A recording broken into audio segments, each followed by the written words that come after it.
I still recall that moment as if it just happened. I was standing by the office coffee machine, adding a splash of oat milk to my morning brew when Ryan, the new CEO and son of the company's founder, walked into the break room. He didn't greet me, didn't smile. He simply looked at me with the same disinterest one might have for a piece of furniture he planned to discard. "Lily, I need to see you in my office. Now." It wasn't a request. After nearly 11 years with the company, I had built the client services department from the ground up, negotiated over 100 contracts, and trained most of the team that now sat just outside his office door. But none of that mattered to Ryan. His father, Mr. Cole, had built this company on grit and loyalty. Ryan, inheriting the title, seemed to believe that gave him the right to play king. I followed him, trying to shake off the knot tightening in my chest. He didn't even sit down. "You're fired," he said flatly, emotionless. "We don't need lazy people like you dragging this place down." I blinked in disbelief. For a moment I thought it was some twisted joke. "Excuse me."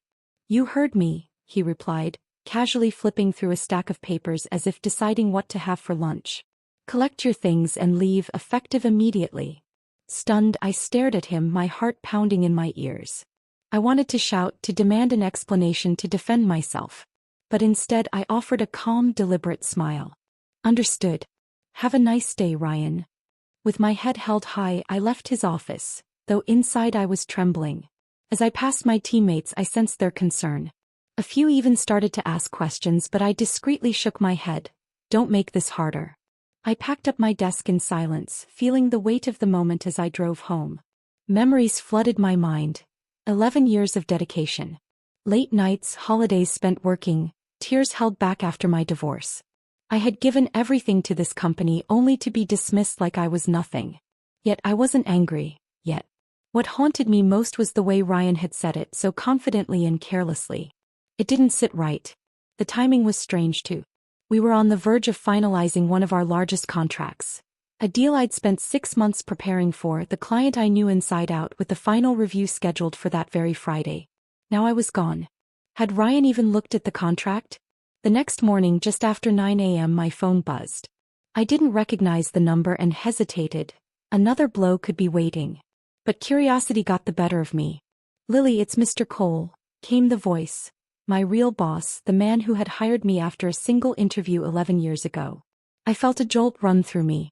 "I just walked into the office," he said, voice tight with concern. "Why did you pack up and leave? What happened?" I hesitated. "Your son fired me." A brief silence, then a sharp intake of breath. "Yesterday," I added. "He said I was lazy and no longer needed." Long pause. Then Mr. Cole spoke slowly, as if trying to stay calm. "Lily, did he read your contract?" My brows furrowed. "What do you mean?" "He's supposed to finalize the Kingswell deal today, isn't he?" "Yes, we had a meeting scheduled at 11. I could hear papers rustling in the background, then a loud thud, like he'd slammed something down. "Lily, your contract has a clause," he said. "One I insisted on after a disastrous acquisition. You're not just the account manager, you're the only authorized negotiator for the Kingswell deal." Frozen, I realized he hadn't even looked at it. Ryan had no idea what he'd just jeopardized. And that's when it hit me. The betrayal still stung, but beneath it was a new feeling. Control. Ryan had pulled the trigger too quickly, and now the gun was pointed squarely at himself. Mr. Cole hung up without another word. I sat motionless in my apartment, coffee cooling beside me, staring into nothing. He didn't know his son had fired me without even reading the contract. I leaned back on the couch and let out a bitter, quiet laugh. After 11 years, it was over. An impulsive, spoiled man-child playing CEO, making reckless decisions like moves in a game. But real companies don't respond after bad calls. This one was about to learn that lesson the hard way. I wasn't sure what would happen next. Part of me wanted to get dressed and go to the office just to watch the fallout. But another part, the part that had endured endless thankless overtime and swallowed countless prideful moments, wanted to let them burn. At 10:13 a.m. my phone buzzed again. This time it was Ryan. I let it go to voicemail. A minute later more calls came, reception, legal, accounting, lights flashing non-stop. I stared at the screen, refusing to answer. Finally I pressed play on the voicemail. "Lily, hi. It's Ryan." His voice strained. "There was a misunderstanding yesterday. I might have acted too quickly. We need you back today. It's urgent. Please call me. Urgent. The word echoed in my mind like a marble rolling in a glass. He hadn't apologized, not even a fake corporate apology. It was panic disguised as politeness. Still, I stayed on the couch sipping my cold coffee. At 10:32 a.m. another call came. This time from Nicole, a former colleague I'd been close with before she moved to marketing. "Lily," she whispered, "you won't believe what's happening here. Ryan just got chewed out by his dad in front of everyone." The meeting room was full. Mr. Cole stormed in and slammed the Kingswell contract on the table. Then he asked, "Did you read this before firing Lily?" I raised an eyebrow. "Yeah," Nicole continued, and Ryan tried to bluff, said something about moving in a new direction and reevaluating roles. But Mr. Cole wasn't buying it. He flipped to the clause about you being the sole negotiator. He told Ryan that if the deal falls through, his position here becomes negotiable. I exhaled slowly, realizing the first crack in Ryan's armor. Nicole added, "Whatever you're planning, Lily, you hold the upper hand now." I ended the call with a quiet thanks. Then I stood, gazing out the window at the city skyline, still and indifferent as it always was. The chaos happening inside didn't seem to touch the city's calm. At 11:15 a.m. another message arrived, this time from Mr. Cole himself. "Lily, I'm sincerely sorry for what happened. I misjudged the situation. Please come in. Not just for the deal but so we can talk." I took a deep breath, feeling a flicker of hope amid the storm. Privately, the temptation to walk back through those doors was strong. But I wasn't ready to pretend nothing had happened. Not yet. Ryan's mistake wasn't just about a contract. It was about respect, trust, and the years I had dedicated. Years that couldn't be erased by a frantic phone call or a seat at a negotiation table. Still, something inside me stirred. I wasn't petty, but I wasn't weak either. I didn't seek revenge. I wanted accountability. I finally picked up my phone and responded, not with a call but with a message. "I'll consider returning to finalize the Kingswell deal, but only under specific conditions. I'd like to speak with Mr. Cole directly beforehand." I hit send, then changed out of my pajamas and began preparing. By the time I arrived at the office, it was just past noon. I bypassed the employee entrance, walking through the main lobby like a guest. A deliberate move to draw attention. Everyone knew I'd been fired the day before. My return wasn't just a quiet comeback. It was a statement. The receptionist looked up as I approached.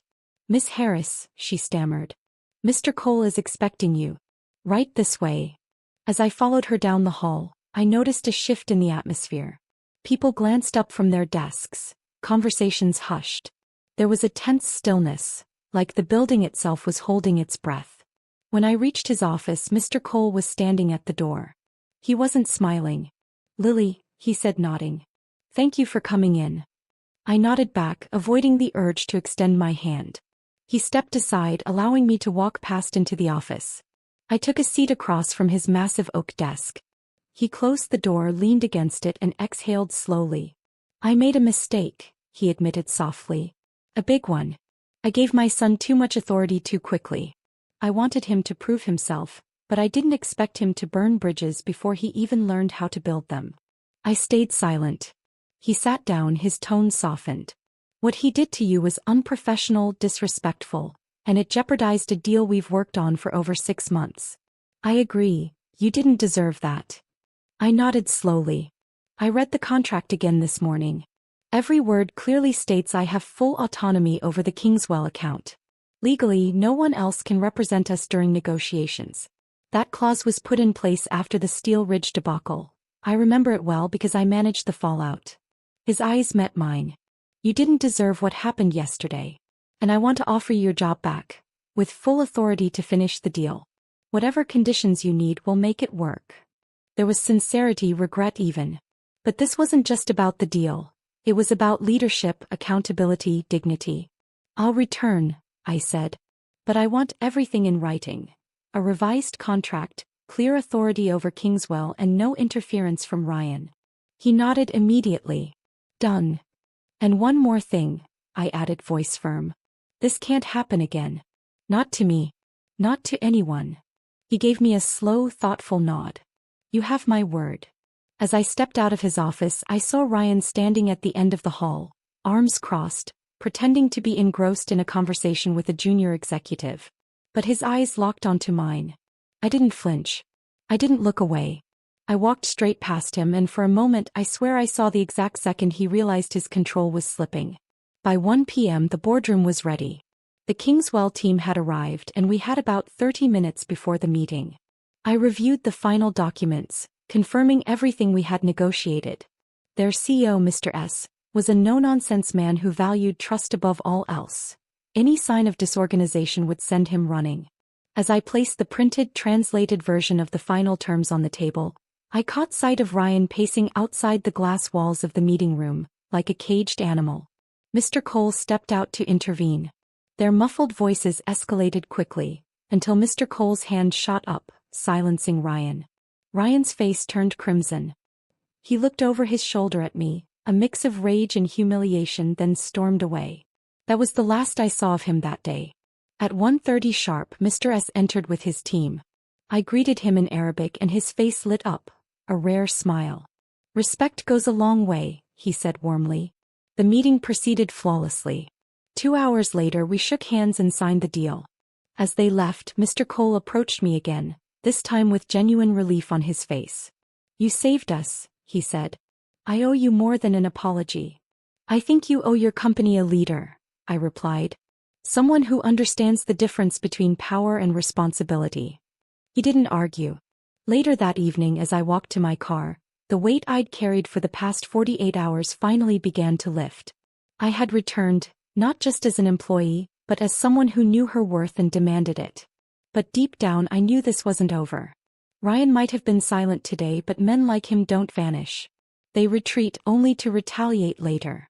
Within the week, the Kingswell deal made headlines in our industry newsletter. Company secures historic partnership with Middle Eastern distributor through strategic leadership and tailored negotiation. They didn't mention my name, but everyone in the company knew who had sealed that deal.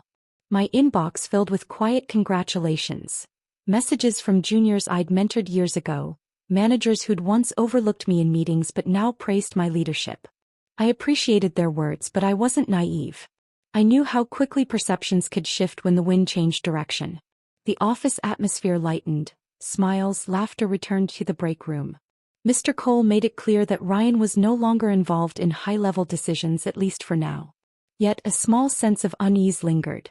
It started with tiny things, delayed expense reports, unsigned documents returned without explanation, and then an email that appeared to come from my account, containing false client information and forwarded to an overseas partner. Luckily, my contact reached out directly, but the damage was done. That's when I realized Ryan was behind it. His failed attempt to fire me had been replaced by a subtle campaign to tarnish my reputation. Smear me so I'd quit or be deemed a liability.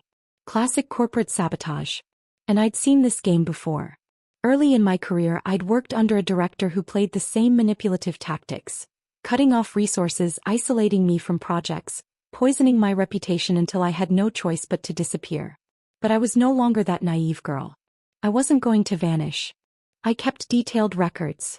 Every missed email, every mistake I hadn't made, every delay I'd learned the hard way to document. Paper trails, I'd realized, carried more weight than raw emotion in environments like this. I even started using a private notebook, logging times, dates, and conversations just in case. Then one afternoon I overheard something that confirmed my suspicions. Walking past the conference room, I caught Ryan's voice. Loud, too loud for a private discussion. "She's unstable," he said, voice clipped. "Since she came back, she's been erratic, aggressive. I don't think she's fit to manage high-pressure clients." I froze in my tracks. "I'm just saying," he continued, "maybe we should start thinking about succession planning for client services. She's clearly overextended." Another voice responded, someone I didn't recognize, a newer executive. "Maybe, but the Kingswell deal she pulled off under serious pressure." Ryan scoffed. "She got lucky. We can't run a company on luck." My blood ran cold, not out of fear but from the icy precision of his tactics. Again he was planting seeds, poisoning the well. That evening I stayed late. The office was eerily quiet, the halls dim. Alone in the glass meeting room, I stared at the city lights, wondering how many more battles I'd have to fight just to keep doing my job. Suddenly, a voice broke the silence. "Still here?" I looked up. It was Mr. Cole. I could ask you the same, I replied. He stepped inside, placing a folder on the table. Your revised contract with everything we agreed on. I opened it, reading through the language. It was solid. I nodded in approval. I've also started an internal audit, he added, his tone serious. Too many things have been misfiled lately. I looked sharply at him. Why haven't you stopped, Ryan? There was a long pause. Because I needed to see how far he'd go, he finally said, sounding more like a father than a CEO. You're protecting the company, I said. He shook his head slowly. I'm trying to protect both of you. But maybe it's too late for one of us. I closed the folder. I don't need protection. I need you to decide what kind of legacy you want to leave behind. His eyes lingered on mine before he turned and left. I sensed that something bigger was coming. That week the office grew colder, not because of the weather but because the atmosphere shifted. Conversations turned into whispers. Some employees smiled at me, others avoided eye contact altogether. The internal audit had begun and everyone was on edge. I wasn't the one who initiated it, but deep inside I was relieved. I needed the truth out in the open, not just for me but for everyone who'd been walking on eggshells since Ryan took control. But I knew how this game worked in corporate worlds. Sometimes truth doesn't lead to justice. Sometimes it leads to quiet exits, golden handshakes, or buried secrets behind layers of red tape. Damage that becomes irreversible. On Thursday I was called into a makeshift war room, an old storage closet turned briefing space. Files piled on tables, monitors flickered with data, and a whiteboard was filled with timelines and breadcrumbs. David, the lead internal auditor, greeted me. Lily, thanks for coming in. We'd like to ask you a few questions about some recent irregularities. I nodded and took a seat. He pulled up a file on the screen. First, this email appears to be from your account. We confirmed it was sent from a shared workstation near the break room. The credentials were manually entered, so someone copied your login. I folded my arms. I reported that incident the day it happened. He smiled tightly. We're glad you did. We found several others, emails rewritten, spreadsheets altered, sign-offs removed, all traced back to shared machines, always under your name. The weight in my chest grew heavier. This was coordinated. He hesitated before continuing. We've also noticed unusual activity linked to Ryan's executive assistant's login. We're not accusing anyone yet, but there's a clear pattern. Sabotage aimed at discrediting you and others. My jaw clenched. So what now? He looked at me. Mr. Cole asked us to present our findings directly to him. He wants the full truth, no filters. I'll be there, I said. David raised an eyebrow. You're not required to. I will be, I interrupted. If this is going to come to light, I want to face everyone. That night, sleep eluded me. I kept thinking of the others who'd left quietly, talented employees in their 30s and 40s, who had simply moved on without a word. I used to believe it was just turnover. Now, I wondered how many had been pushed out by Ryan's manipulations. The next morning, I arrived early in the executive boardroom. Mr. Cole was already there, staring out the window, waiting. David and 2 other auditors entered, then Ryan arrived, 10 minutes late with a smug look and his phone in hand. His face was unreadable until he saw me. He hesitated at the door. She's not on the audit committee, Mr. Cole said without turning. She's here at my request, I replied calmly. Ryan shifted uncomfortably. This is supposed to be internal, he said. Then you should have kept it that way, I shot back, when you used company resources to fabricate emails. He scoffed. That's ridiculous. David cut in. We've traced multiple login attempts tied to your assistant's account, all linked to irregularities targeting Lily's work. There's a clear timeline. Ryan's smugness cracked.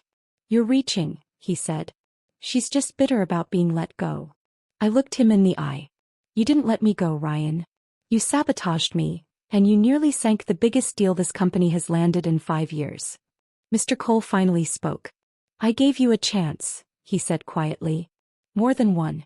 And all you've done is tear down those trying to build something real here. Ryan's bravado faltered. This isn't what you think, he began. No, Mr. Cole interrupted. It's worse. A heavy silence filled the room. Then Mr. Cole rose. The board will review this report. Until then you're suspended, Effective immediately. Ryan opened his mouth to protest, but no words came. He looked at me, this time not with rage but with disbelief, as if finally realizing his tricks wouldn't save him. Then he turned and left in silence. I remained behind. Mr. Cole exhaled, shoulders sagging. I failed him, he admitted softly. As a leader and maybe as a father. I looked at him. You can still lead the company. You have that choice. He nodded slowly, and for the first time since all this began I felt the weight start to lift. 2 weeks later the impact of that morning still echoed through the building. Ryan hadn't returned, and his once proud smirk was now whispered about in office gossip. The evidence, the falsified emails, login traces, was too damning to ignore. The board moved swiftly. And quietly the company began to rebuild. The unexplained disappearance. Files vanished without explanation. Attempts to weaponize HR complaints were made, either directly under Ryan's direction or through those he manipulated. When the final report was issued, it became clear. Ryan hadn't just tried to sabotage me, he had compromised the very integrity of the company itself. His suspension swiftly turned into termination. The official announcement cited breaches of ethical conduct and internal misconduct. No lawsuits, no press releases, just a quiet exit through the back door of corporate history. Still, word spread nonetheless. I thought I'd feel triumphant when I heard the news. Instead, I felt calm, not victorious, just steady. Like I had weathered the storm and now I could finally breathe. A few days later, Mr. Cole called me into his office. He closed the door and sat at his desk, a folder in front of him. Yet he didn't open it.